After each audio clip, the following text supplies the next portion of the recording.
Juan es el secretario del Instituto de Estudios Agropecuarios desde mucho antes de que yo estuviera.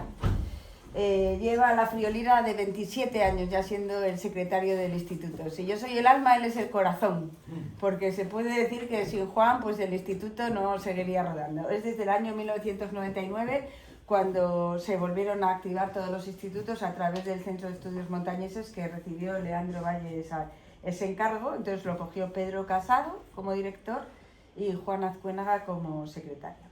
Después ha estudiado Derecho y ha dedicado su vida profesional en la empresa Viesgo. Primero estuvo en el departamento de contabilidad y después acabó y estuvo muchos años en informática.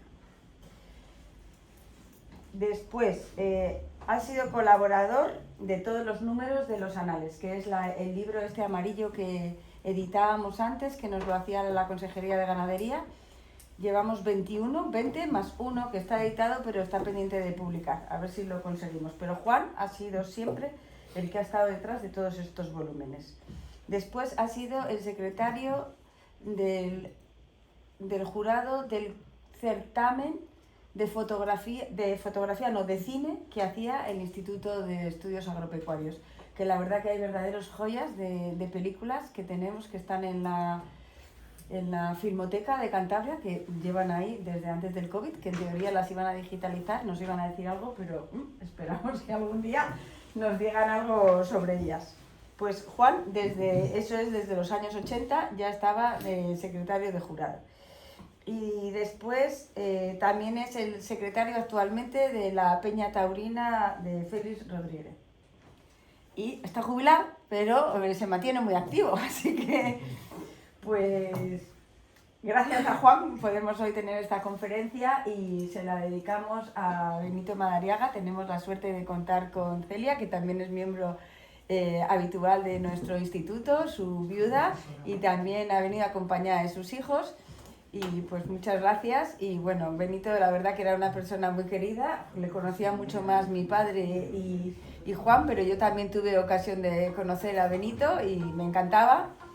Y le organizamos junto con el CEN el homenaje en el tenis, que quedó muy bien y que, bueno, en vida, que eso es muy importante, que se reconozca a la gente en vida, así que, pues muy contentos. Entonces, pues Juan, que ya le veréis hoy a lo largo de la reunión, que es una hormiguita y además muy, muy meticuloso. El trabajo de Benito es tan grande que esto es primera parte, ¿vale? Porque lo que dice él, que os lo explicará, solo citar, o sea, puede estar la hora y cuarto entera, hora y media, solo citando y leyendo la cantidad de artículos y libros que hizo Benito. Pero eso sería muy aburrido, entonces él nos lo va a dar desde otra perspectiva y es, ya os digo, la primera parte. O sea, que si echáis de menos cosas, pues que sepáis que no se le han quedado a Juan en el tintero, sino que habrá parte 2. Y después, cuando ya hayamos empezado la reunión, como hacia la mitad, pasaré el listado de los asistentes pues para tener constancia de las personas que vienen a la reunión y saberlo en nuestra estadística de final de año. Y también que sepáis que ya desde hace como 6 o 7 conferencias ya las grabamos todas y las colgamos en nuestro blog y están colgadas del canal de YouTube, o sea que también se pueden ver esta y todas las anteriores que hemos hecho, pues si os las habéis perdido. Y bueno, pues ya, Juan, te toca. Y muchas gracias, ¿eh? Bueno, está bien. Vamos a ver, en primer lugar quiero aclarar que esta foto que estamos viendo, ahí a la izquierda hay una portada de colegio y es una portada manipulada, en la cual he pretendido meter una foto que parece que me ha quedado muy bien, a pesar de que he tratado de mejorarla, que viene en el interior. Luego la veremos en el interior. Lo siento que no haya quedado tan bien, pero es una foto del momento de esa revista del colegio del año 47. Y ahora vamos con la cuestión. El doctor don Benito Madariaga de la Campa nació a las 13 horas del día 24 de febrero de 1931, martes, en una vivienda ubicada en la calle Pi y Margal, número 2, tercer piso, en Valladolid. En la foto lo que vemos es el Cine Capitol, se ve perfectamente, el Cinema Capitol. La foto es de los años 50-60. El cine desapareció en los 60 y pico, 66, 67 más o menos. Y ahí vemos Almacenes La Fuente, ese es el número 2, y en el tercer piso, arriba, es donde nació Benito Madariaga. También desapareció el nombre de la calle. Aclararé otra cuestión, y es que el nombre de la calle puede resultar extraño, Pimargal, porque quienes conozcan Valladolid actual desconocen esa calle. Yo soy de Valladolid. Pues si es de Valladolid sabrá a qué calle se refiere. Claro, por eso digo que de Pimargal, yo nací 10 años después que Benito y ya nunca conocí el nombre de Pimargal. Yo creo que fue, como nací después de la Guerra Civil. Sí, vamos a ver, el 13 de diciembre de 1901, el Ayuntamiento de Valladolid acordaba rendir homenaje al político y pensador español Francisco Pi Margal, cambiando el nombre de la emblemática calle de Panaderos por el de este destacado personaje del republicanismo español. Los vientos políticos cambiaron y la nomenclatura urbana no escapa a esta dinámica. Lo hemos visto ahora recientemente en Santander. Así, el 28 de abril de 1937, en plena Guerra Civil Española y bajo el gobierno de la Comisión Gestora Municipal No Había Alcalde, se decidió recuperar el nombre clásico de Panaderos. Este cambio representaba una vuelta a la tradición y el deseo de conectar con los orígenes y la idiosincrasia de la ciudad en un momento de profunda crisis. Pero lo que digo, esta es la casa donde nació Benito Madariaga. Al respecto de su nacimiento, que siempre manifestó que había tenido lugar en Valladolid, don Benito escribiría que, por familia y vivencias, pertenece a la provincia montañesa. La organización política regional no se había incluido en Castilla la Vieja y la provincia recibió la denominación de la capital. Pero únicamente se sentían santanderinos los de la capital. Los de la provincia se autodenominaban montañeses, quizás evocando aquella pertenencia a un espacio geográfico que se había llamado Montañas de Burgos. Así, por ejemplo, en la Guerra Civil, con el ejército republicano, combatieron batallones montañeses, no santanderinos. Por ello, Benito, que no había nacido en esta tierra, pero que su familia procedía de esta región, señalaba que por familia y vivencias era montañés. Yo añadiría que por domiciliación en Santander era puertochiqueño. En 1966 escribiría una sucinta autobiografía, en el libro este del Toro de Lidia, en la que contaba que se licenció en veterinaria en la Facultad de León en 1953. En esta misma facultad cursó años después, 1959, los estudios de la especialidad de sanidad veterinaria. Desde la conclusión de su carrera, Benito Madariaga ha venido desarrollando acuciosamente actividades profesionales y científicas que no es posible mencionar aquí en su totalidad. Recordemos ahora la labor llevada a cabo por Benito Madariaga en campos tan diversos como la biología marina, la prehistoria y la psicología animal. Esto es lo que él decía. Benito Madariaga ha sido becado por la Dirección General de Ganadería, por el Consejo General de Colegios Veterinarios y por el Colegio Oficial de Santander. También fue becario de la sección de Producción Animal de León, Consejo Superior de Investigaciones Científicas y del Comité de Escritores y Editores para una entrada europea. A esa última ayuda se debe, en parte, la realización del Toro de Lidia. Indiquemos asimismo que el autor ha viajado por el extranjero. Estudió problemas de ostreicultura en el Instituto Científico y Técnico de Pescas Marítimas, en Francia, e ictiopatología en la Estación Central de Hidrobiología Aplicada, ambos centros en París. Ha asistido a cursos de práctica sobre temas de su profesión en los laboratorios de la Escuela de Veterinaria de Gießen, en Alemania. Eso es lo que el autor escribió. No lo decía en ese texto, pero durante su estancia en León había cursado también estudios en la Facultad de Medicina de Valladolid, en donde obtuvo el título de practicante autorizado para la asistencia a partos normales.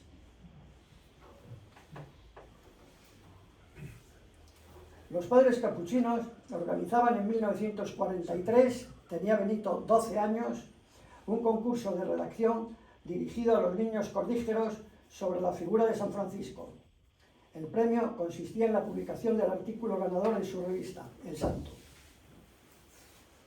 El artículo ganador llevaba por título Flor del Jardín Seráfico y su autor lo firmaba en Santander, agosto de 1943, Benito Madariaga de la Campa, cordígero de San Francisco.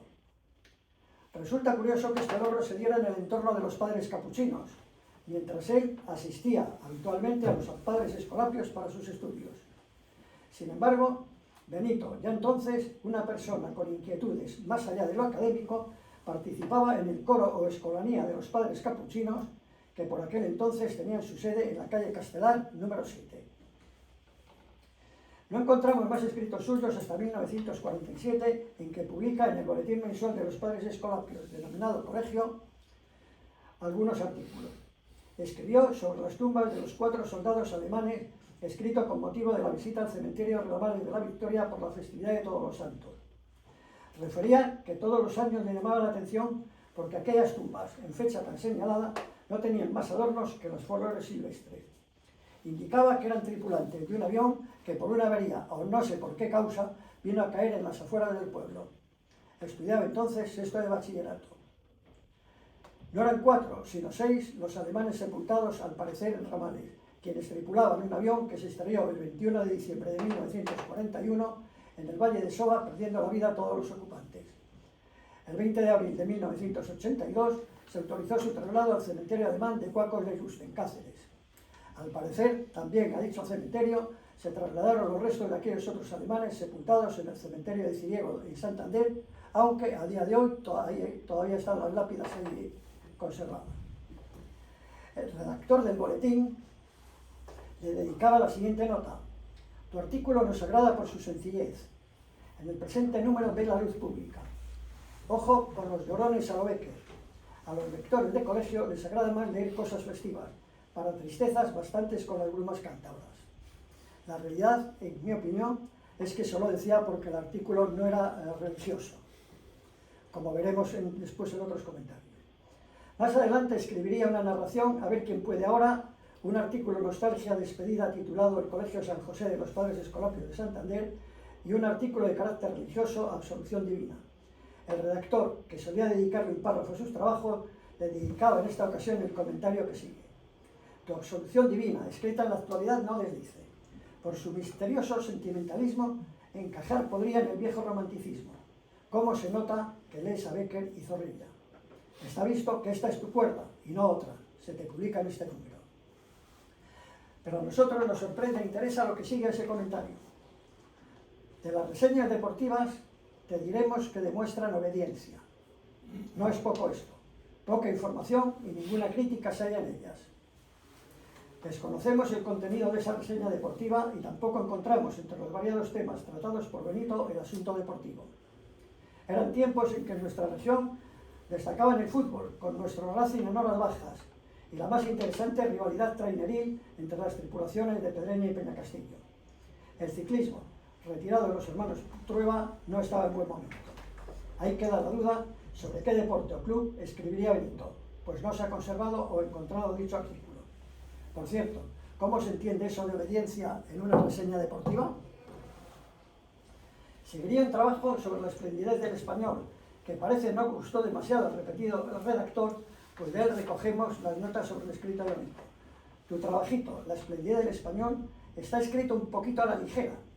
Es una pena, porque el tema se prestaba mucho. El que vayas escribiendo bastante, y aunque sencillo, no despreciable, no por eso estás exento de repasar los temas que presentes, como parece que has hecho con el que nos ocupamos. Si queda un huequecito, y sobre todo, si hay un alma caritativa que lo anime un poco, podría suceder que lo hubieras publicado. Al fin y al cabo, eres un colaborador asiduo. Menos mal que lo había repasado, aunque estaba escrito un poquito a la ligera. Se trataba de un curioso artículo sobre piratas ingleses atacando a un mercante español escoltado. Por supuesto, resultaban vencedores los navíos españoles. Los comentarios del redactor nos informan de otro artículo de Benito censurado, pues no se le publicaron. Decía así: la equivocación que nos presentas del famoso detective nos confirma tu valía para este género de narraciones. No has errado la elección, pero tu anécdota jormesiana es demasiado plebeya. En ese mismo número dan el resultado de un concurso convocado para escribir sobre Marcelino Menéndez Pelayo. Fueron 2 los ganadores, Benito y su amigo y compañero Román López Tamés. En relación con el artículo de Benito escribirá el redactor: te mereces un lugar en la revista. aunque no fuera más que por tu constancia. Con esta tan buena compañera llegarás muy lejos, no lo dudes. Además de constancia, demuestras tener méritos y conocimientos literarios. Nos formamos una perfecta idea de la magna figura de don Marcelino a través de tu trabajo. Recibirás el galardón correspondiente. Enhorabuena, muchacho. Nos preguntamos, ¿se merece un lugar en la revista por la valía de su artículo o solo por la constancia? Ahí tenemos la imagen de la revista de colegio de antes con la foto que corresponde, que es la del Cristo, y no la de Benito que veíamos en la portada. Y este es el artículo de Benito. Benito destacaba que don Marcelino era montañés para mayor gloria nuestra. Mencionaba a los heterodoxos y le consideraba el gran defensor de la religión y martillo de la leyenda negra. Sus dos últimos párrafos reflejan el pensamiento de Benito sobre el polígrafo. Al morir, dejó a su ciudad natal una colección de más de 40.000 volúmenes, como fruto de su trabajo y que él mismo había reunido. Es, por tanto, por esto y por su patriotismo, por lo que su nombre ondea escrito en la bandera de la fama y su memoria vive en los pechos de los montañeses. Parece que era petición de la redacción el tratar sobre la Semana Santa en Santander. En esta ocasión, el redactor opina: piedad, sencillez y conexión en el lenguaje. Aunque te detengas principalmente en las procesiones, te sujetas al tema fijado. Brevedad en el relato, presentación limpia y clara. Estas son las notas distintivas de tu sencillo trabajo. Encontrarás un lugar entre los galardonados y un huequecito donde se publique. Benito refería las procesiones de Jueves y Viernes Santo de 1948 en nuestra ciudad. No parece que gustara mucho el artículo titulado Almas bellas y cuerpos deformes, en el que realizaba una defensa de los seres débiles y a veces enfermizos, pues también han mostrado valores positivos en diversos campos. Pero la opinión del redactor, que se autonombraba Don Buzón, dice: muestras en el trabajito tu inclinación y estudios. Siempre puedes llamar a estas puertas donde se reciben a todos, hasta a los inválidos. No olvides, sin embargo, para quién escribes y en dónde escribes, si quieres ser de alguna utilidad y ver publicadas tus cuartillas. Las presente ha habido precisión de adaptarlas a las circunstancias, pues don Buzón es un tantico exigente y luego ocupa el lugar con otro trabajo. Hasta la próxima. Parece una seria advertencia. No olvides para quién escribes y en dónde escribes. Estaba claro. Le agradaban a don Buzón los temas puramente religiosos. Los otros, en algunos casos, solo los toleraba porque quizás no tenía otros con los que completar el boletín. Publicará más artículos en la revista del colegio, ya estudiante en León, Paz en la Tierra y Resurrección, también con las correspondientes notas del redactor. Entre tanto, también publicaba en Valladolid, en la revista Más allá de los Padres Carmelitas, un interesante artículo titulado Las rutas del progreso, en el que mostraba sus conocimientos y erudición sobre la evolución de la historia humana y lo consideraba la aportación de los animales al progreso general. En enero de 1953 comenzará a publicar artículos sobre veterinaria con el titulado Yo, estudiante de veterinaria, publicado sin firma y que podemos considerar como precedente del que sería su primer libro, Sociología Veterinaria. Comentaba las dudas, las esperanzas sobre el devenir de una carrera que entonces parecía que tenía su casi única salida en conseguir una plaza en el Cuerpo Nacional, para el que sin embargo no se convocaban oposiciones. Al tratar de los trabajos de veterinaria tenemos que resaltar 3 libros importantes. El ya citado de Sociología Veterinaria, el tratado dedicado al toro de Lidia y su tesis doctoral en el género Patela en la Bahía de Santander, características biológicas y bromatológicas. Por limitación de tiempo solo vamos a tratar hoy del primero, pero a su alrededor iremos presentando diferentes trabajos que nos ayudarán a entender la mentalidad de Benito. Destaca en esa época su afán divulgador. Eran trabajos no exentos de ciencia, pero dedicados al público en general. Así encontramos nuestros fieles amigos, en el que se refiere no solo a aquellos animales que más amistosamente se relacionan con el hombre, sino también a todos aquellos que nos proporcionan alimento o son de ayuda en las labores.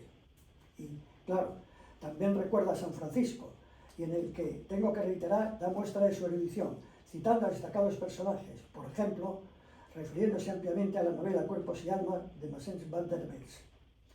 No disponemos de tiempo para tratar con la amplitud que deseáramos sus artículos, porque Benito fue un escritor erudito infatigable.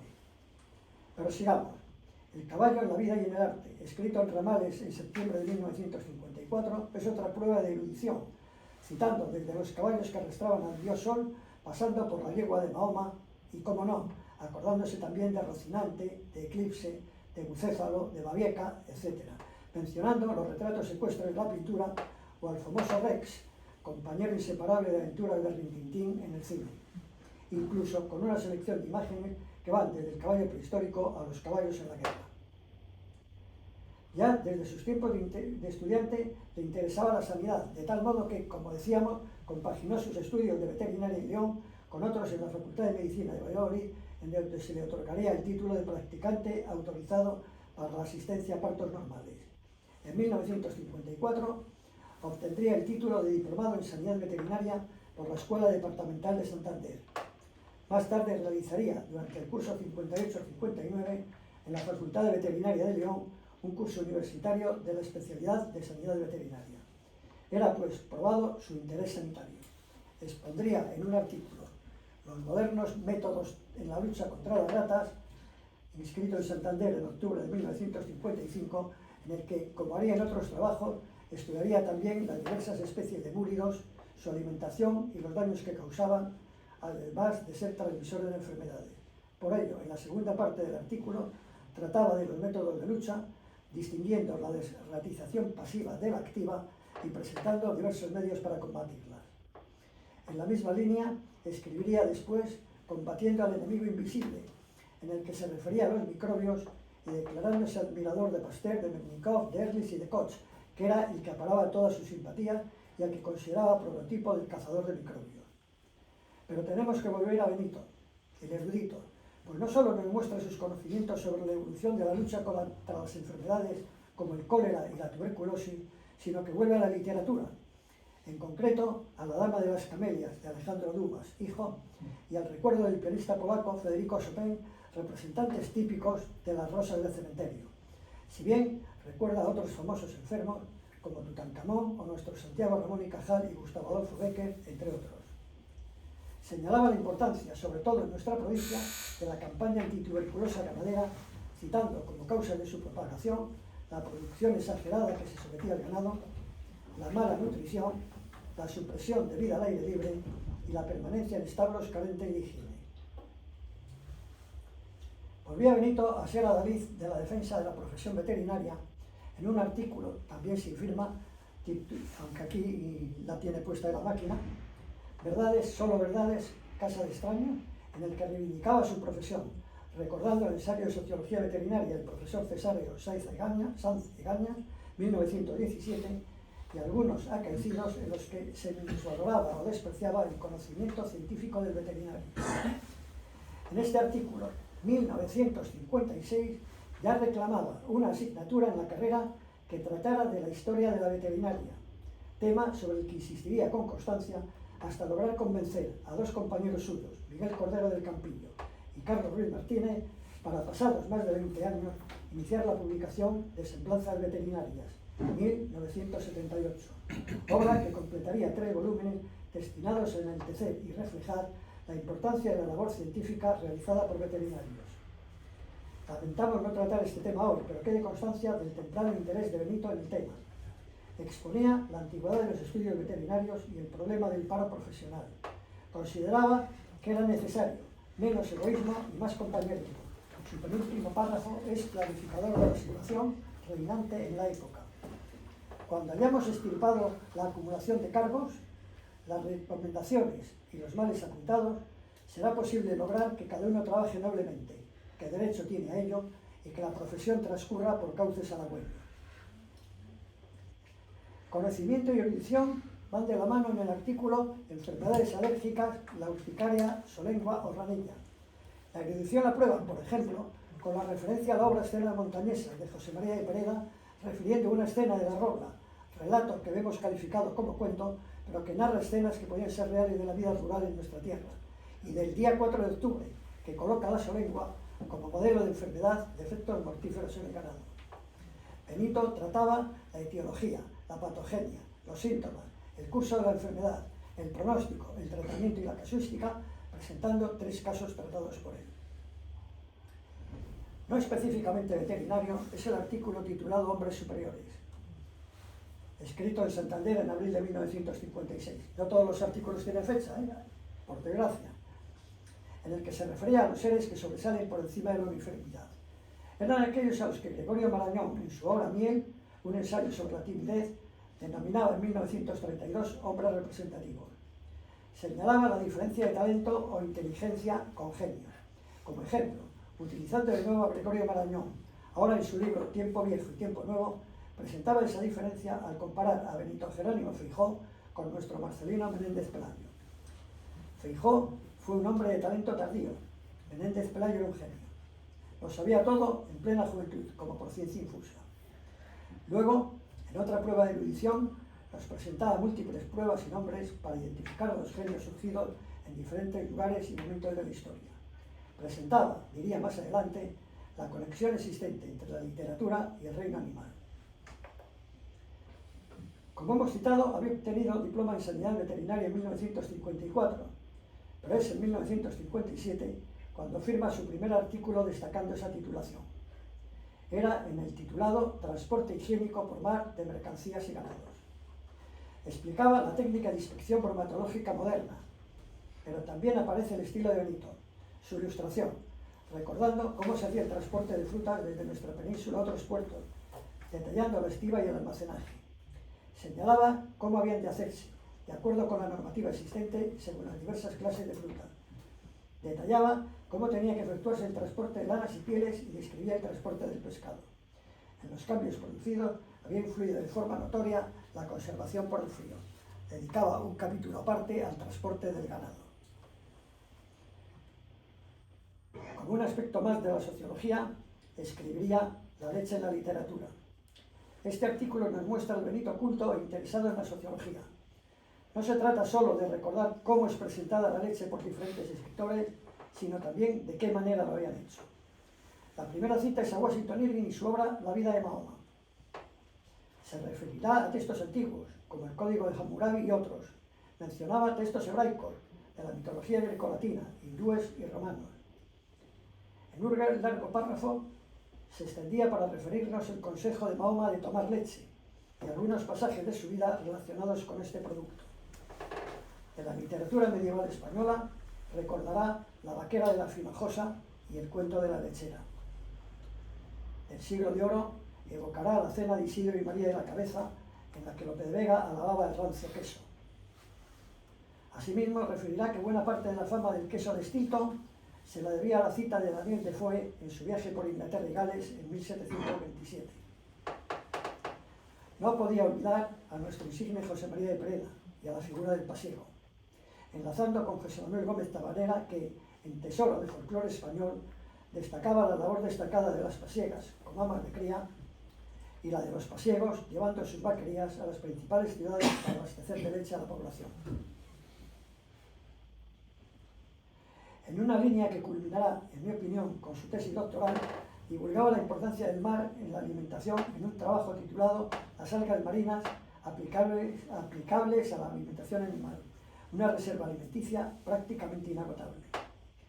Se refería a esa práctica de los montañeses de la costa pendientes de las arribazones de algas, la conocida caloca. En algunos países sus cenizas se utilizaban como abono, en otros para alimentar ganados en época invernal. Afirmaba que en nuestra provincia los ganaderos de las regiones próximas al mar también tienen costumbre de dárselas al ganado vacuno, mezcladas con otros alimentos, ya que su riqueza en materias celulósicas y minerales las hace muy propias para esta clase de animales. Explicaba la acción favorable de las algas, probablemente por el yodo y otras sales, y comentaba su preparación para alimentar al ganado. Publicaba su primer libro en 1958, Sociología Veterinaria, o Sociología Veterinaria Actual, pues de las dos formas lo encontramos, con prólogo del profesor Cesario Sanzeganda. Era un tema que había preocupado a Benito, como hemos narrado, desde sus tiempos de estudiante en León. Con una pretensión más amplia, analizaba la información obtenida en encuestas efectuadas a 3 grupos de personas: habitantes de la capital, Santander, labradores y ganaderos y profesionales veterinarios. Advertía Benito que la encuesta se había realizado únicamente en la entonces provincia de Santander. No se había remitido la encuesta a la población femenina por estimar que en su mayoría está alejada de esta suerte de problemas. Se trataba de conocer la opinión de la población sobre el profesional veterinario. En la pregunta 4, realizada al primer grupo, ¿conoce el nombre y actividad de algún veterinario ilustre? De las respuestas lamentaba el desconocimiento de ilustres veterinarios nacionales y extranjeros, lo que le llevaba a exponer como conclusión que ello pone en evidencia la necesidad de que se difunda la historia de la veterinaria, empezando por nuestras aulas universitarias. Como hemos relatado, esta opinión, de forma similar, ya la había expresado 2 años antes. El segundo bloque, dirigido a conocer la relación y valoración del mundo rural con los veterinarios, destacaba la importancia que daban al curanderismo e intrusismo en la profesión. En parte, lo achacaban al analfabetismo, o más bien a patanería alfabeta. Destacaban los encuestados la falta de práctica de los veterinarios. El último grupo encuestado pretendía conocer la situación de los veterinarios a través de sus propias opiniones. En las conclusiones, remarca que se advierte la nota de inseguridad y decepción que define a la profesión veterinaria en nuestra época, situación que él también padecía. Echábamos en falta al Benito instruido, al lector empedernido, pero sí, también aquí apareció. Cuando al comparar las profesiones médica y veterinaria, como ejemplo, cita la novela La otra Claudia, de la escritora estadounidense Rose Frank. Además, en diferentes aspectos profesionales, mencionará artículos de diversos autores. En todo caso, este estudio, muy importante en su momento debido a las circunstancias por las que pasaba la profesión veterinaria, ha quedado como una reliquia valiosa de cuáles eran las dificultades que afrontaban los profesionales que se dedicaban al ejercicio de la veterinaria. La situación hoy ha variado notablemente. Volvería el Benito oculto, el Benito que estaba al tanto de las innovaciones, de los avances, de los descubrimientos que afectaran a su profesión, con un artículo, Utopía Cibal, en el que analizaba las llamadas dietas ideales. Partía para ello de la pregunta, ¿qué es una utopía? Lo complementaba con la explicación distinto a Cibal o de la búsqueda de alimento. Es un artículo bastante extenso en el que trata de la indagación sobre una alimentación perfecta con la vista puesta en la salud. En ese camino consideraba la importancia de la intensificación de la agricultura y de la ganadería para garantizar alimento a toda la humanidad ante la exclusión demográfica. La escritora gastronómica estadounidense neoyorquina Mira Baldo había publicado un libro, Recetas de todo el mundo, que contenía 500.000 de fórmulas culinarias de todos los continentes. Con ese preámbulo se planteaba en la leche y el queso, en la configuración de los pueblos, la influencia que han tenido estos alimentos en la configuración mental y costumbrista de los pueblos. Consideraba que los pueblos que evidencian una preferencia láctea ocupaban los puestos más elevados de la cultura, preferencia, en su opinión, condicionada por razones geográficas. Destacaba en este aspecto los ejemplos de países como Suiza, Alemania, Dinamarca o Suecia, que ofrecían un incremento real de la producción y alimentación lecheras y de las industrias derivadas. Observamos su reiterada insistencia en incrementar la producción de alimentos. Sobre la base de este artículo, ampliando sus informes y argumentos, publicaba en el boletín SAN la leche, compañera habitual de la civilización y la cultura. Este mismo artículo lo publicaba años más tarde en el boletín SIVA. El comienzo es idéntico al artículo citado anteriormente. Aprovechaba ahora para extenderse citando otras publicaciones, haciendo referencia a la situación en Grecia, Israel y Roma. Recordaba, por ejemplo, que Gandhi era un gran consumidor de leche de cabra. Ponía de ejemplo a Estados Unidos por lo conseguido en los campos agronómico y zootécnico que les había permitido alcanzar alto nivel de vida social y económico. Analizaba Benito la transformación habida en la mentalidad rural en la posguerra española en un artículo de largo título. El producto y las cosas del campo son ahora más estimables que en época alguna. A destacar algo que extraña en Benito. Como venimos contando, acostumbraba a sorprendernos con citas, prueba de su cultura y erudición. Pues bien, en este artículo no hace mención alguna a otros autores. Por tanto, lo escrito había sido desarrollado por él sin apoyo de opiniones ajenas. En el mismo tendía a demostrar la evolución de la mentalidad agroganadera que había alcanzado una mayor consideración de su trabajo, en que sus productos estuvieran mejor valorados. A ello había contribuido a la divulgación y asesoramiento en la utilización de prácticas modernas. Para esta valoración había recurrido a encuestas realizadas para el libro Sociología Veterinaria.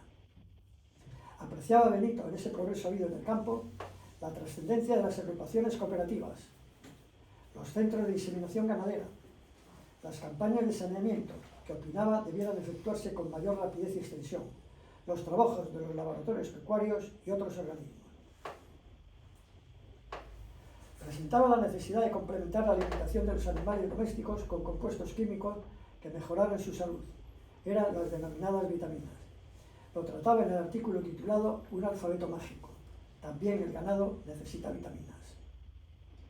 Comentaba los problemas causados por el arroz descascarillado que producía el beriberi, o el problema normal en el mar del escorbuto, causado por insuficiencia de vitamina C. Aprovechaba después para mostrar diversas características de las vitaminas. Ratificaba la importancia de la leche, que las contiene casi todas, alimento aconsejado para organismos débiles y enfermos.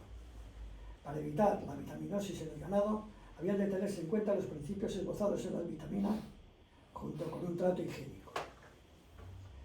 Realizaba este artículo en una época en que estaba participando en cursos monográficos del doctorado, uno de cuyos profesores, el doctor don Julio Morro Sardá, había publicado 2 libros titulados Recientes avances en veterinaria, sobre biometría en 1941 y vitaminas en 1942. Volveremos sobre esos cursos, pues casi todos los trabajos de esos cursos están inéditos y alguno extraviado. Un artículo que no hemos visto es el que titulaba Utilización de productos del mar en avicultura. Es uno de esos trabajos inéditos que acabamos de mencionar.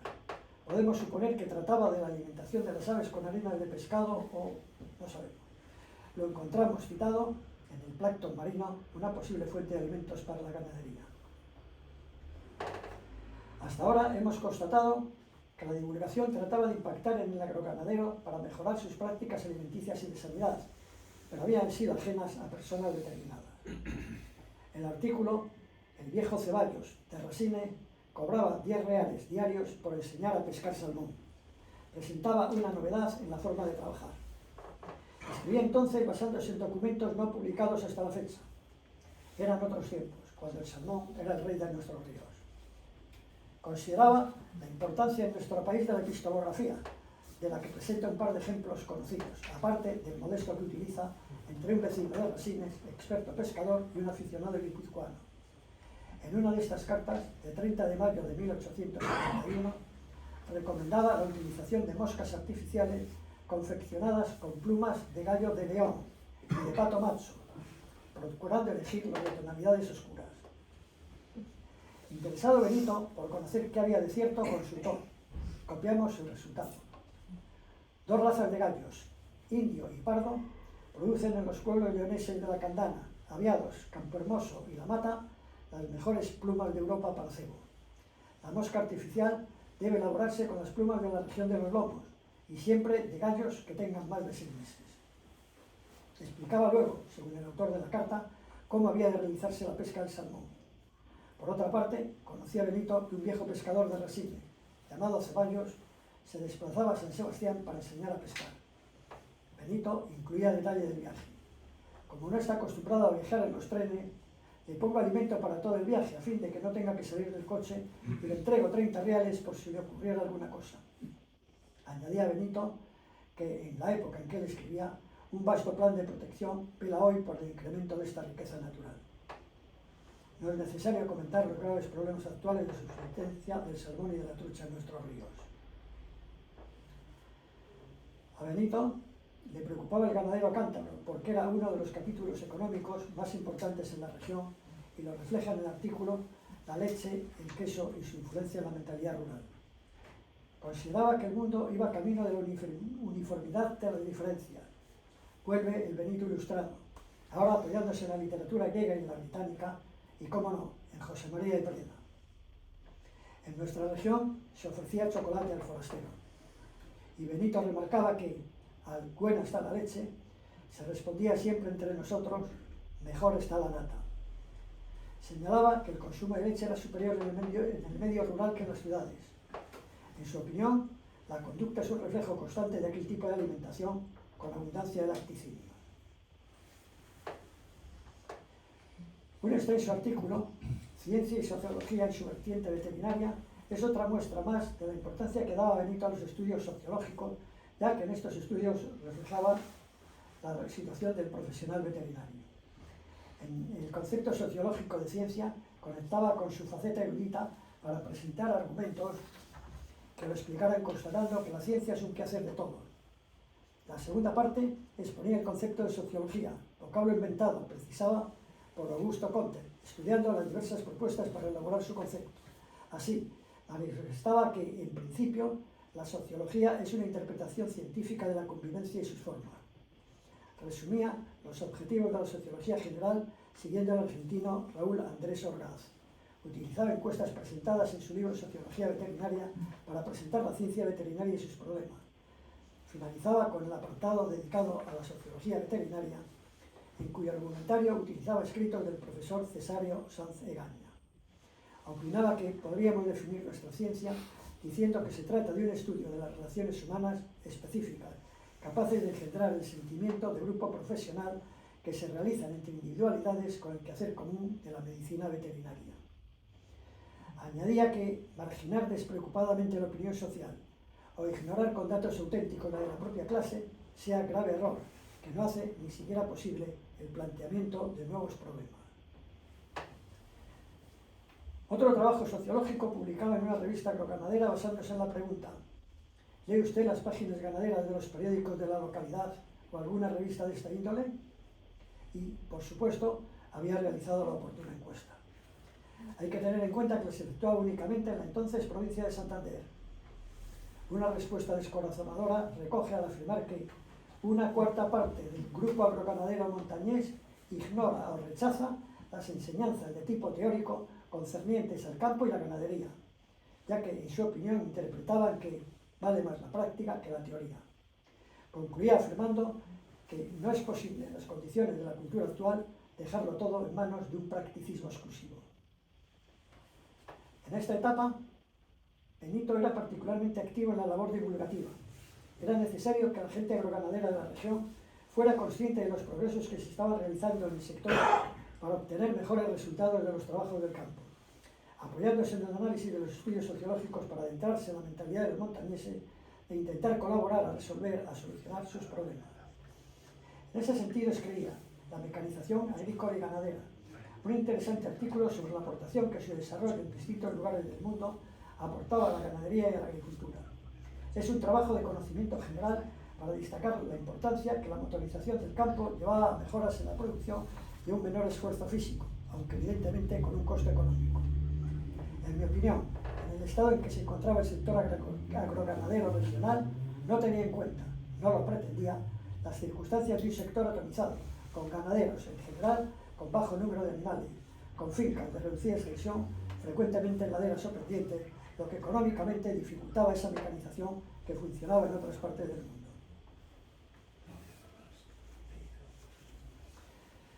Dedicaba un artículo a un curso de biología marina. La superpoblación y el hambre obligan a explotar el mar como fuente inagotable de recursos. En España se necesita la preparación de técnicos que se dediquen al estudio de los problemas del mar. Se refería a un curso realizado en la Universidad Internacional Menéndez Pelayo en agosto de 1957 y al que asistía Benito, como vemos en la diapositiva. Ahí le tenemos en la segunda fila, el segundo de la izquierda, con gafas. Ese es Benito María, ¿eh? No sé si se me ve bien.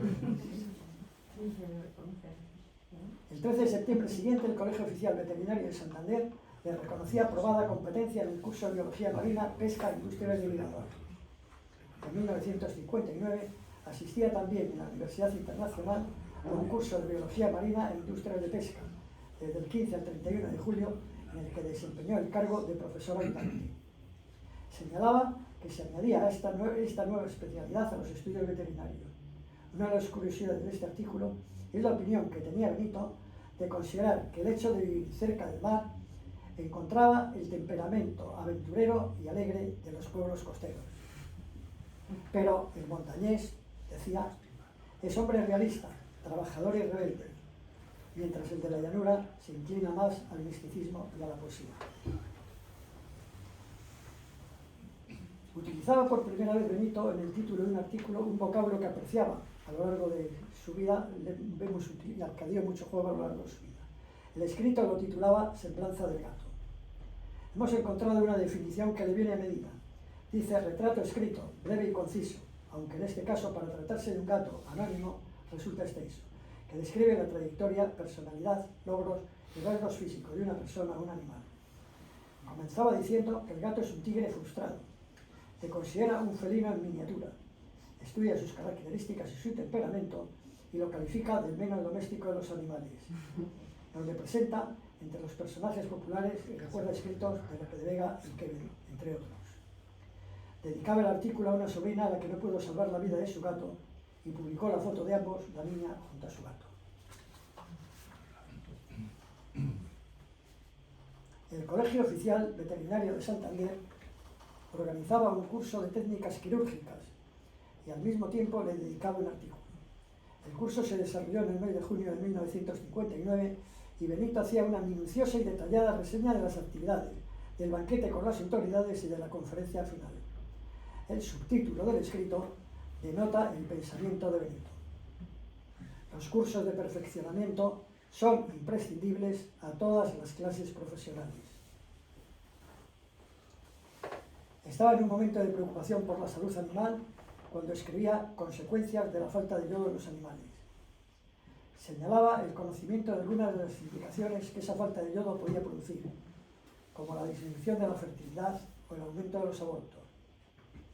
Comentaba los beneficios que se manifiestan en el organismo en forma de resistencia contra las enfermedades e influyendo en la gestación, en el aumento de peso y en la producción láctea. Ya había mencionado los beneficios del yodo en su artículo Las algas marinas aplicables a la alimentación animal, pues se sospechaba que el yodo era uno de los factores favorables de las algas. El bocio era una de esas consecuencias negativas y analizaba sus efectos en el ganado vacuno, caballar, porcino, lanar e incluso en los perros. Precisamente, uno de los trabajos inéditos que había efectuado para el curso monográfico del doctorado en la rama de endocrinología trataba del ciclo del yodo en la naturaleza y su importancia en la fisiopatología del tiroides. Siguiendo más o menos el tema, escribía Las algas en la alimentación animal, tema del que ya se había ocupado anteriormente con un título similar. Señalaba los efectos beneficiosos de la harina de algas en la nutrición animal. Explicaba los avatares y problemas de la recogida y preparación para obtener óptimos resultados y mostraba los efectos de ensayos sobre caballos y ganado vacuno.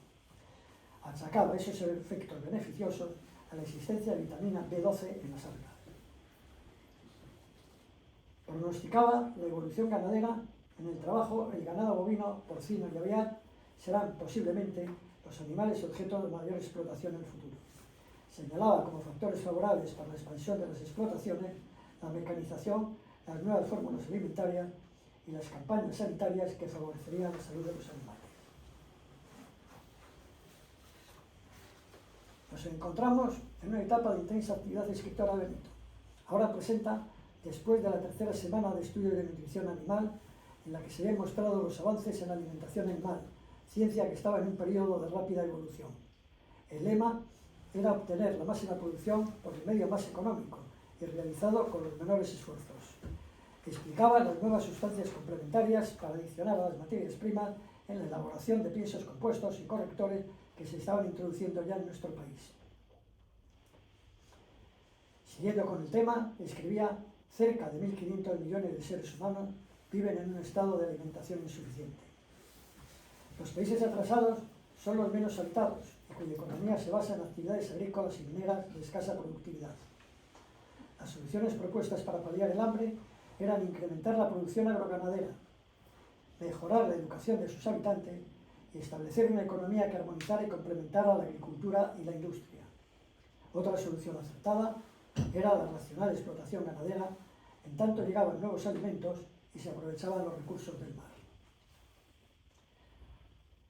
Utilizaba nuevamente Benito sus conocimientos de literatura al escribir Mi colega Darbón. El título encubre el verdadero objetivo: presentar a los veterinarios en la literatura, y Darbón es el veterinario de Platero, en la obra de Juan Ramón Jiménez. El artículo incluye a este insigne veterinario en un dibujo de la época, pero de la época que se hizo debe ser primero del siglo. Era otra forma de analizar sociológicamente al profesional veterinario. Se trataba de un extenso trabajo que ampliaría años más tarde en los veterinarios en la literatura. Regresaba al tema de la alimentación en orientaciones acerca de los métodos de cebo en el ganado vacuno, en el que afirmaba que el grado de cultura y sanidad de una población se mide por la forma como ésta se alimenta. Se trata de optimizar la alimentación del ganado vacuno para obtener una mayor producción, un dilema que venimos encontrando repetidamente en la obra de Benito. Dedicaba Benito su segundo artículo sobre agricultura a avicultura expectante o primitiva, título que, advierte, procede de un capítulo inédito de una obra del profesor Rafael Salazar Ortiz. Estos últimos artículos ofrecen una importante bibliografía y este también. Analizaba la evolución de la agricultura doméstica a través de los tiempos.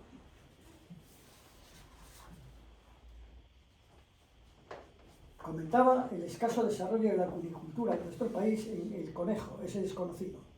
Hacía después un recorrido por la historia y la relación de los niños con este animal, así como las aventuras de Rabín o de Bugs y Tambor, y dentro de esas fábulas infantiles también cita a El ratoncito Pérez. La indiferencia es lo que parecía caracterizar a todo lo relacionado con el conejo. Las algas marinas en la alimentación del ganado bovino es una variante de los diversos escritos sobre este tema. Presentaba aquí, de nuevo, el interés que existía en el litoral cantábrico por el aprovechamiento de las algas para la alimentación del ganado y describía los procedimientos de recogida, tratamiento y conservación. En las conclusiones, abogaba por una explotación racional, el exilado por la época invernal y las experiencias realizadas permitían considerar las algas un alimento valioso expresado en su estado general, producción láctea y contenido graso. Como el anterior, también este otro artículo proviene de comunicaciones presentadas a la tercera semana de estudio de nutrición animal, y al igual que el precedente, sobre alimento proveniente del mar. El título, El plancton marino, una posible fuente de alimentos para la ganadería. La bibliografía de este artículo contiene una sorpresa, nos menciona un trabajo inédito de Benito sobre utilización de productos del mar en la agricultura que ya hemos mencionado. Era un trabajo dentro del curso monográfico del doctorado. Consideraba que la explotación rentable en gran escala todavía no se había alcanzado, si bien el aprovechamiento del plancton marino podría solucionar las dificultades alimenticias. Un bando municipal sobre el saneamiento de Santander, empleando el moderno raticida, le animaba a recordar en la lucha contra las ratas y los ratones, exigencia de la salud, sugerencias que ya había planteado en el titulado Modernos métodos en la lucha contra las ratas. Las consideraba doblemente perjudiciales, por los cuantiosos daños económicos que producen y por el peligro que tienen para la salud humana. Presentaba los métodos para combatirlas: derratización pasiva o profiláctica y derratización activa o de destrucción. La primera Semana Nacional Veterinaria sobre Inspección de Alimentos proporcionaba a Benito la oportunidad de presentar nuevos artículos, notas para un estudio acerca de la depuración de moluscos. Los moluscos podían ser portadores de infecciones, por lo que se hacía necesario depurarlos antes de consumirlos. Benito analizaba las posibles infecciones y presentaba diferentes sistemas de depuración, todo ello para velar por la sanidad de los moluscos como garantía para el consumidor. Fundamentos para la inspección de establecimientos públicos. Una de las funciones encomendadas a los veterinarios era la inspección sanitaria de los productos alimenticios de origen animal.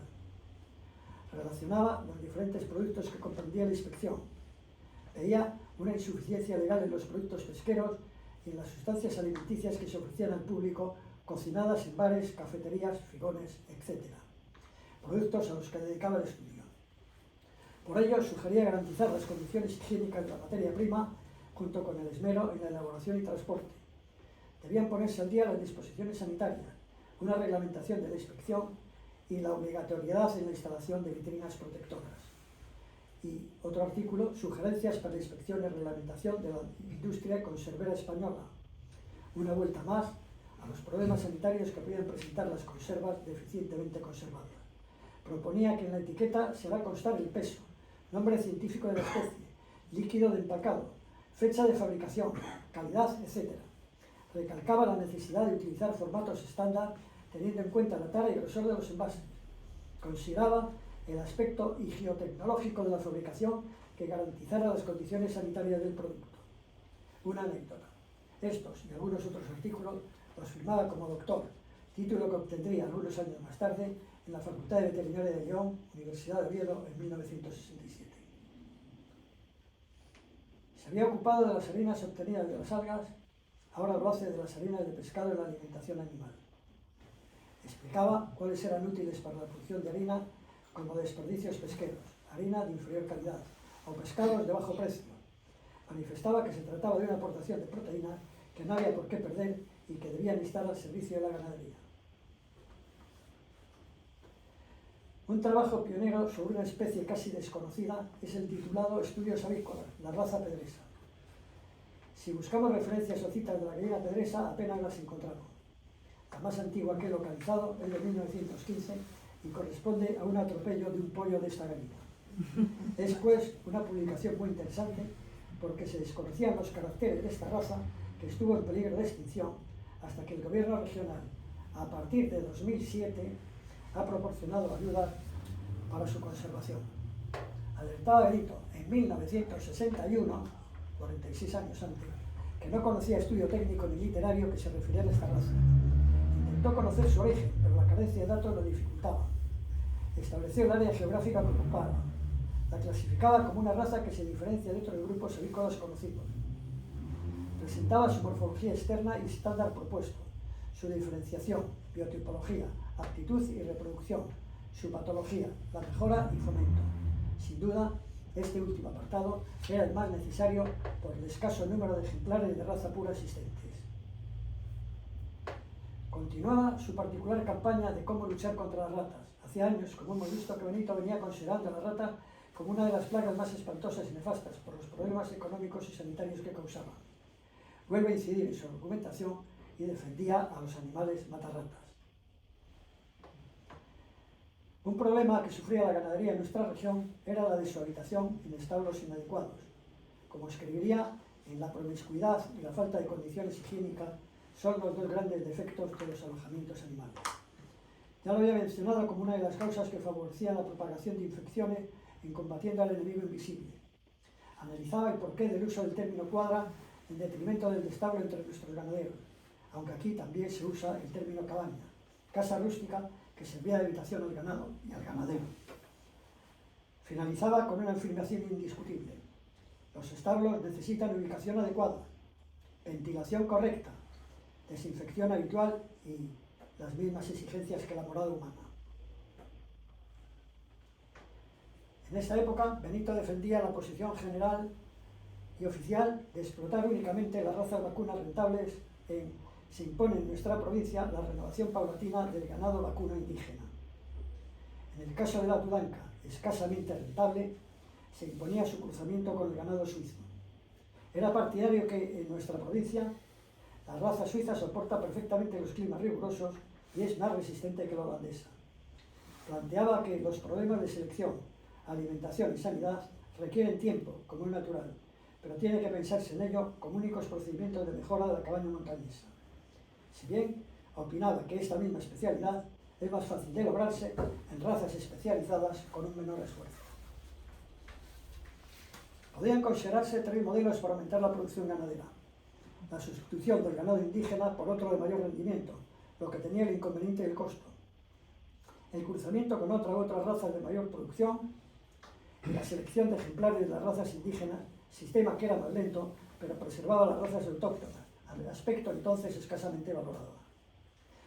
Hay que recordar que en un proyecto para establecer una casa modelo de enseñanza teórica y práctica que promueva el desarrollo de la agricultura en la provincia de Santander, en 1866, ya se decía que la adopción de buenas castas y el cruzamiento de las que hay hoy es también preciso para alcanzar el fruto que se debe esperar. Como vemos, en la línea de lo que años más tarde expresaría Benito Madariaga. Siguiendo la estela de Miguel Doaso Sagasti, que había publicado al menos 2 artículos sobre la importancia del agua en la alimentación del ganado, escribía Benito: el agua, elemento vital en las explotaciones ganaderas. Concluía que el agua es fundamental para la vida, pero que en ocasiones, por falta de normas higiénico-sanitarias, podía convertirse en un enemigo peligroso para el ganadero. Esteban Frechilla fallecía víctima de un rayo en el verano de 1959. Ubaldo Castrillo Sebastián lo hacía el día 4 de febrero de 1961, ahogado cuando intentaba salvar una oveja arrastrada por la corriente de un río. En homenaje a estos y a la profesión en general, se inauguraba en el desfiladero de Pancorbo una escultura del pastor, y a ellos dedicaba Benito el monumento al pastor español. Esta escultura fue realizada por el artista santoñés Víctor de los Ríos, tiene 7 metros de altura y pesa 27 toneladas. La labor del doctor don Benito Madariaga, afortunadamente para los montañeses entonces, los cántabros ahora, prosiguió durante más de 40 años, dejándonos un extraordinario legado en sus numerosas publicaciones. Hemos esbozado cronológicamente cada uno de los trabajos que realizó el doctor don Benito Madariaga de la Campa hasta 1961. A los citados le seguían otros que quizás merecieran ser tratados temáticamente, como los escritos relacionados con los toros, muchos de los cuales tienen un alto componente de estudio veterinario, o sus escritos sobre prehistoria, especialmente sobre las pinturas rupestres o las biografías de ilustres prehistoriadoras regionales, aunque alguno, Hermínio Alcalde del Río, no había nacido en la región, pero fue un señalado montañés por sus trabajos. La importante tesis doctoral, por su destacada aportación al estudio sanitario de las aguas de la bahía, que entonces tenían altísima contaminación, sus textos sobre la historia de la veterinaria y el impulso que se da a los mismos por su iniciativa, la biografía de don Benito Pérez Galdós y sus numerosas aportaciones en la interpretación de sus obras.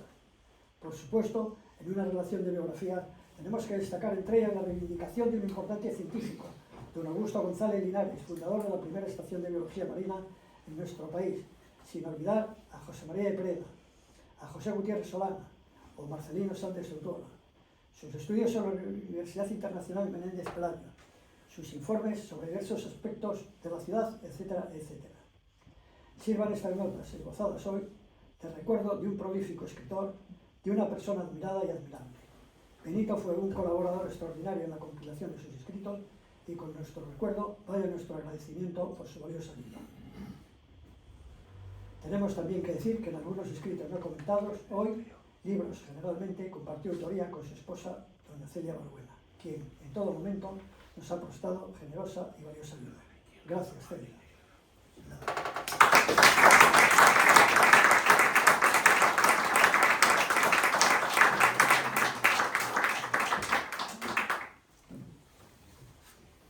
Muy bien, Juan. Ya sé que hay segunda parte, pero esta te has dejado bien. ¿Os ha apabullado? Sí, sí, sí. Pero bueno, la figura de Benito también es verdad que siempre hacía tantas cosas que yo nunca me he explicado cómo le daba tiempo. Así que sí. Bueno, pues Celia mismo podría decir mejor. Sí, sí. ¿Cómo le daba tiempo? Mira. Bueno, ¿alguna pregunta? Sí, eso iba a decir. Bueno, hay el monográfico del Instituto de Santander, que hizo con la mujer.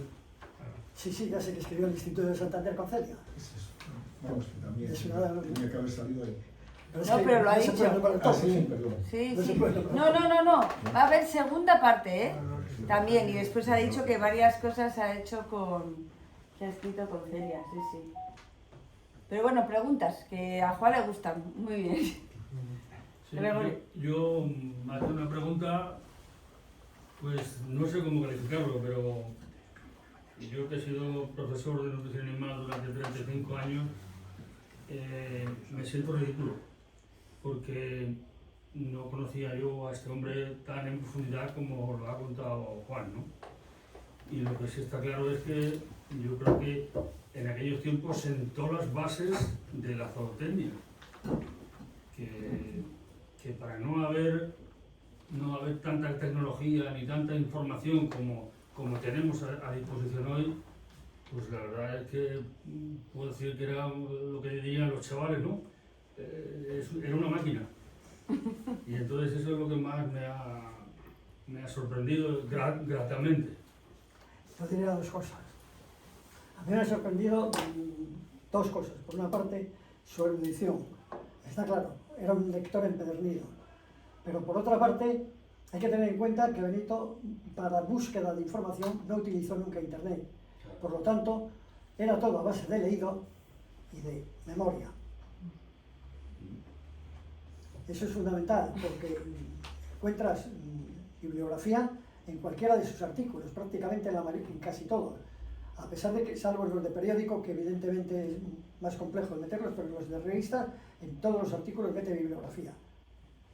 Y ya habéis visto que he nombrado algunos personajes por ahí de los que cita, y sorprende que te haga citas de Mahoma, de Gandhi, yo qué sé, de Washington Irving, de Hereda, por supuesto. He visto, en esta parte por lo menos, no he encontrado citas, no me ha parecido, de Marcelino Menéndez Pelayo, pero creo que era otro el cariz de escritos de Menéndez Pelayo. Pero he dejado claro que sí que conocía a Menéndez Pelayo, que sobre todo cuando dice, considera de vital importancia para Cantabria, para la montaña que decía él entonces, la donación de la biblioteca de Menéndez Pelayo a la ciudad de Santander, que lo consideró un acto importante de patriotismo.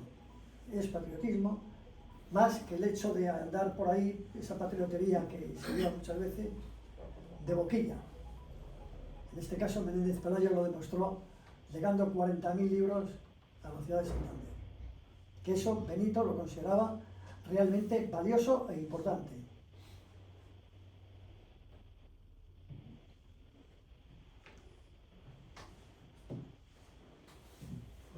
Sí, sí. Gregorio, a mí me ha llamado mucho la atención esa parte que has comentado, porque yo la desconocía, y bastante. No es mi especialidad, aunque haya estado en la granja Herrera, pero bueno, estaba en otro lado.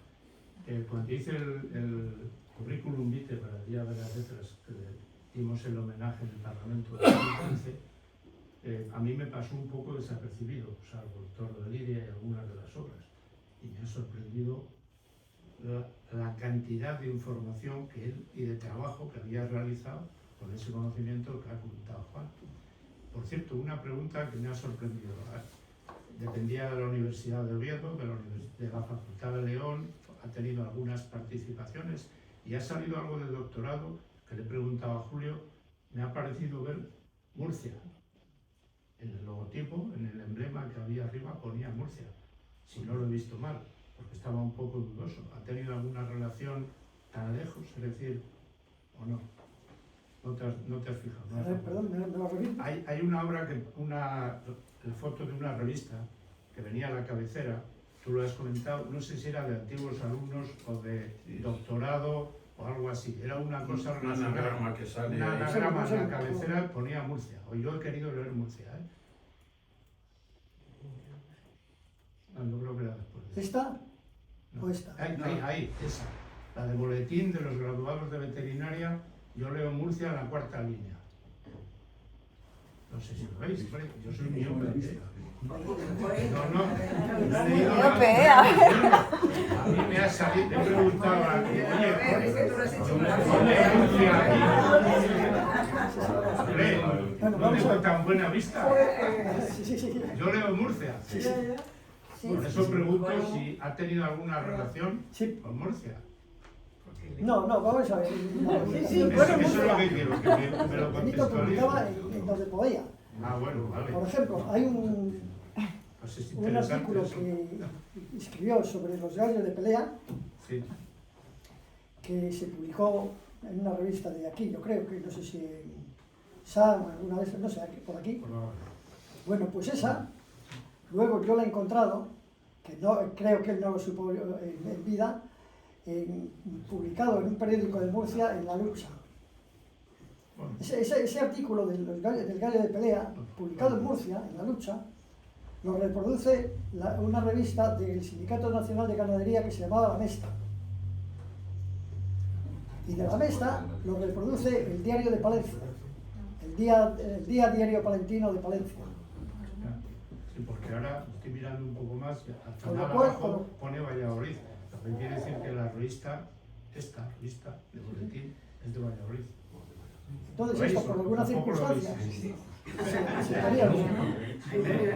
No, es que me ha sorprendido, pero el tema de que participaba donde fuera está claro, ya me has contestado. Sí, ahora dice que Sí, pero esto como es una... Sí, el anuncio de Valladolid.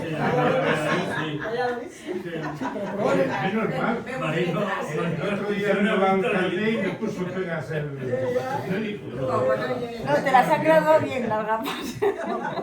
Y una última cosa, unido, que añado. En los últimos años de su vida, Carlos Jerez, que conoceríais, en su casa tenía gallinas pedresas y su asesor era Benito Madariaga, a través de Celia.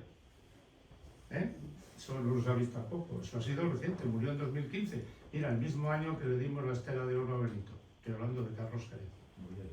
Muriedas. Bueno, Herrera, Muriedas, por ahí sí.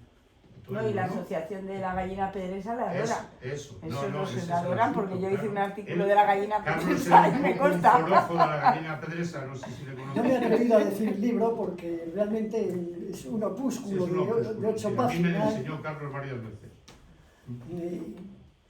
Y así como el libro, por ejemplo, el de Sociología Veterinaria, son 100 y bastante, Es un libro. pues es algo grueso. Los otros, por ejemplo, El toro de Lidia es otro libro grueso. La tesis doctoral es un libro grueso, porque son 100 y pico páginas también, para hablar solo de las lapas. Aunque se le haya despreciado mucho el tema, es sin embargo, yo considero un estudio importantísimo porque demuestra y prueba la contaminación enorme que existía en la bahía de Santander. Como se ha demostrado. Enorme. Y lo detalla con datos. O sea, no es decir, no, es que me parece que la bahía, pero supongo que muchos, sin hablar de contaminación, todos sabemos cómo es que se pescaba en la Cura de Piedra. Sin ir más lejos.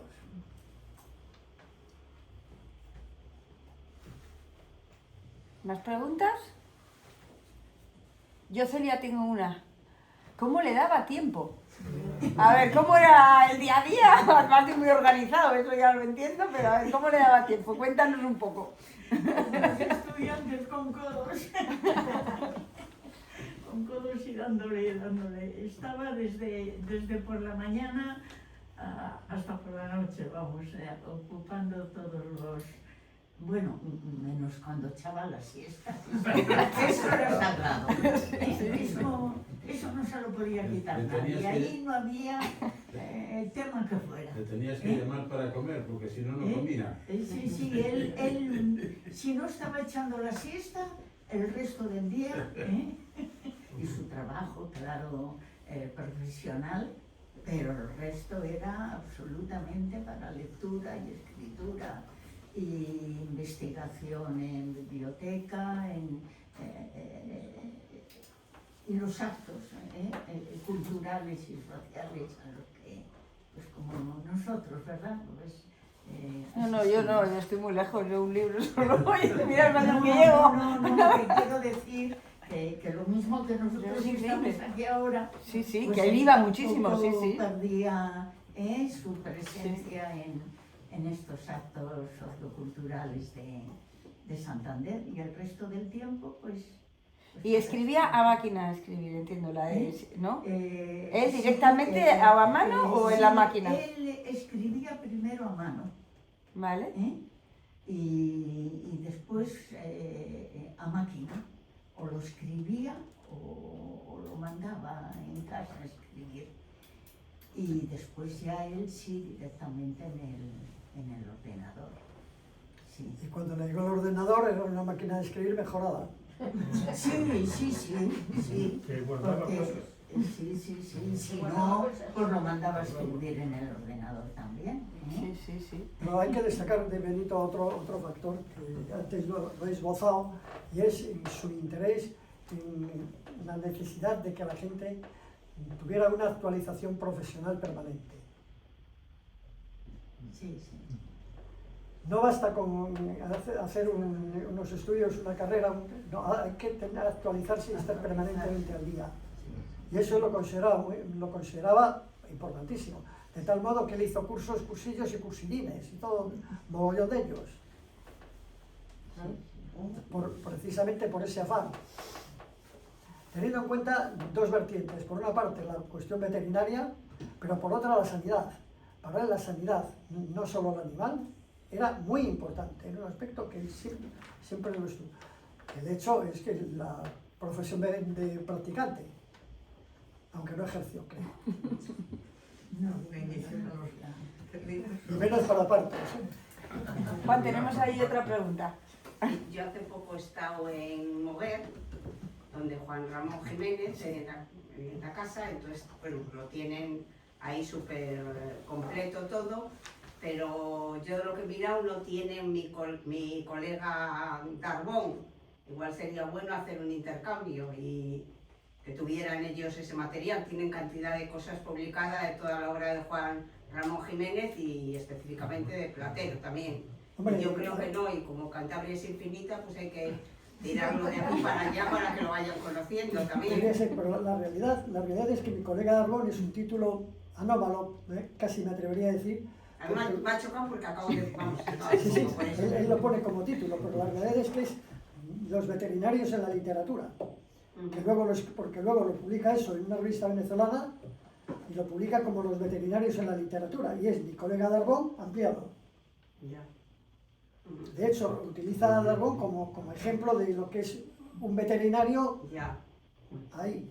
No es específicamente a tratar de Juan Ramón Jiménez ni de No, Platero. Platero, claro, porque ahí tenían todo y por eso que me ha chocado digo, pues esto no lo tenía, claro. Ya. Y- Es una circunstancia. Sí, sí. Hay un dato que me ha chocado un poco, me ha caído un poco así como de lejos. Cuando has dicho, no sé si lo entendí bien, que el 21 de cada uno de cada cuatro estaba interesado por la formación de los ganaderos. Y me ha parecido un porcentaje muy alto.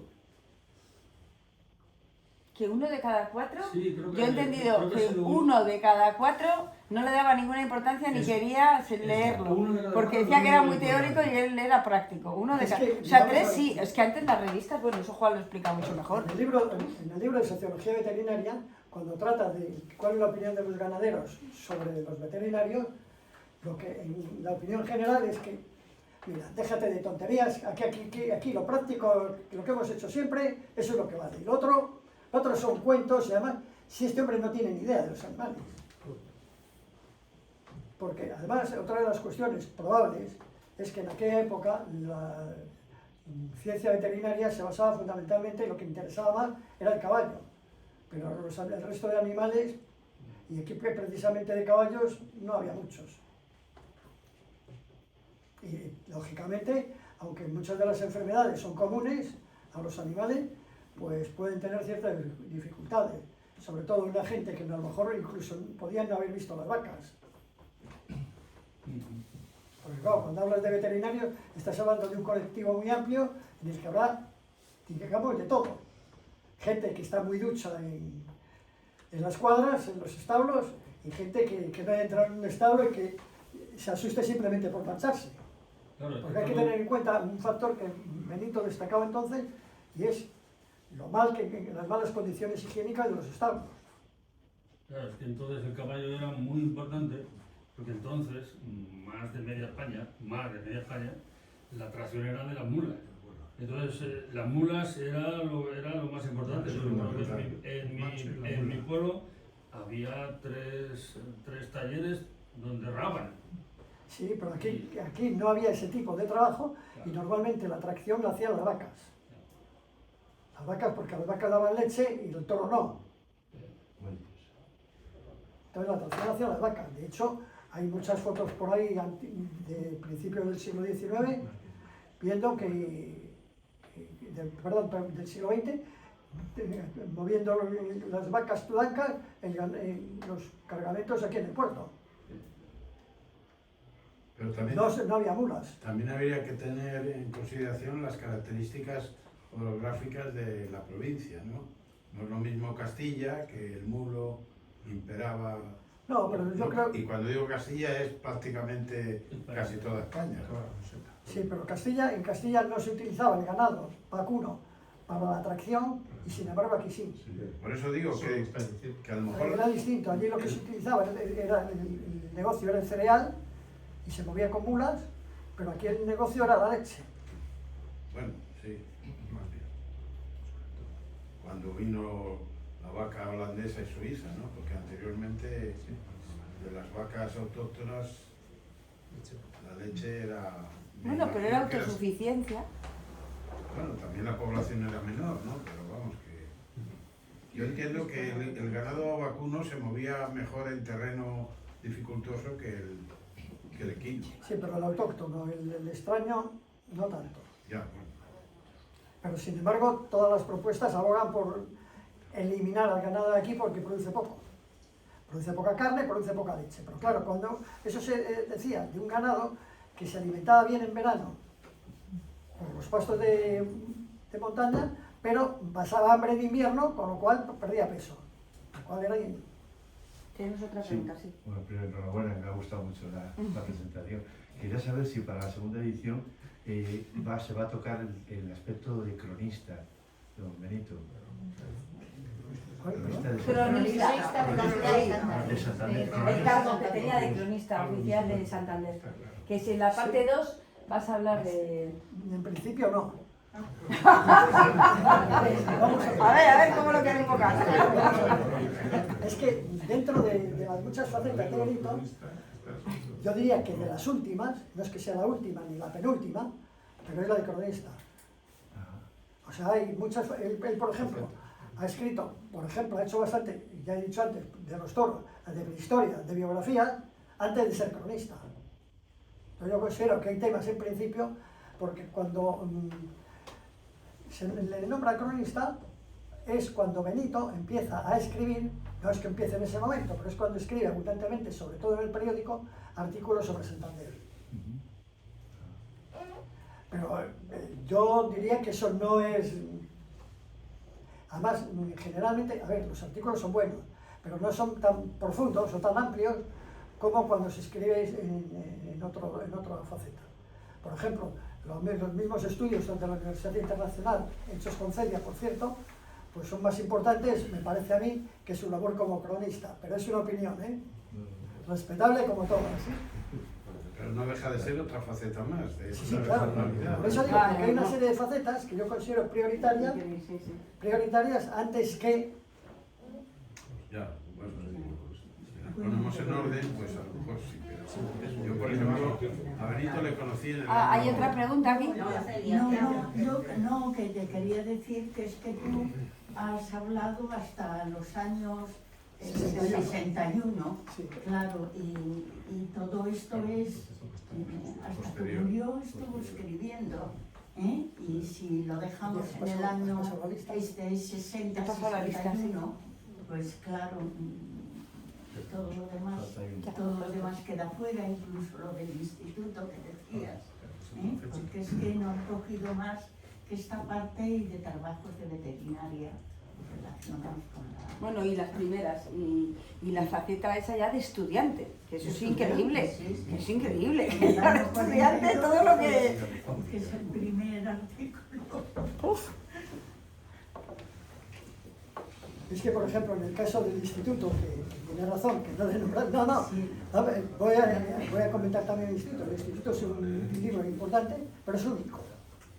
Quiero decir, es un tema un poco individual, porque, por ejemplo, en el tema de la Universidad Internacional ha escrito varios libros sobre la Universidad Internacional, pero sobre el Instituto de Santander solo hay uno.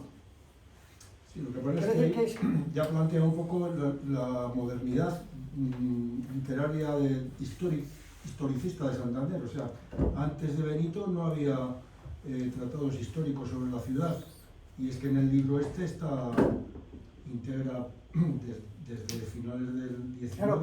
bueno, mediados del 19, pues todo lo que no se había podido leer de alguna manera, ¿no? Habla de Augusto González de Linares en el 70, habla de Marcelino, habla de tantos que parecía que estaba ahí, como que no se podía sacar a la luz eso, y no tuvo sus riesgos. Que otra de las cosas es el progreso intelectual de él. O sea, venimos ahí de las cosas estas de la catequesis, de los curas, de tal, y cómo él es un elemento fundamental, por ejemplo, para entender a Galdós, que no es fácil tampoco. O sea, como él, y cómo es un hombre que incluso en la casa, cómo luchó por la casa, museo, y que es el lema del Museo de Canarias. Sí, pero todo eso, es que claro, como decís, ahí lo que tenemos, son muchas cosas, ¿no? Son muchas, es que es muy amplio, muy amplio. Como santanderinos lo que tenemos es que lamentar la incapacidad de nuestros políticos para haberse quedado con la casa Ya. y encima para haber permitido que se derribara, que se demoliera la casa de... Sí, pero que son cosas ya, Sí, de cada cosa de a él las que le se habla. cogieron a contrapié, a Benito, pudo salvar una puerta que la mandó a Canarias, la puerta de la finca, una verja de hierro, y la mandó él a Canarias, y está en el Museo de Canarias. Una vergüenza para Santander y para todos sus políticos. Sí, pero que quiero decir que todo lo que él hizo ha sido muy actual siempre.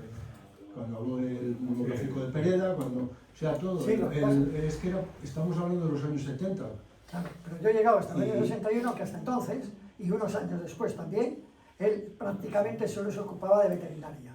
Sí, eso está claro. Y que cada cosa de la que has comentado podría ser una conferencia. Sí, sí. Pero bueno, sería conveniente lo subsiguiente. Bueno, otro fuerte aplauso, Juan. Muchas gracias.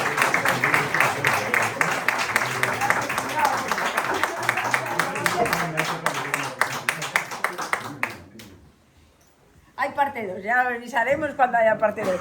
Y Benito a lo mejor hay parte 3, pero o sea, puede haber muchas, la verdad.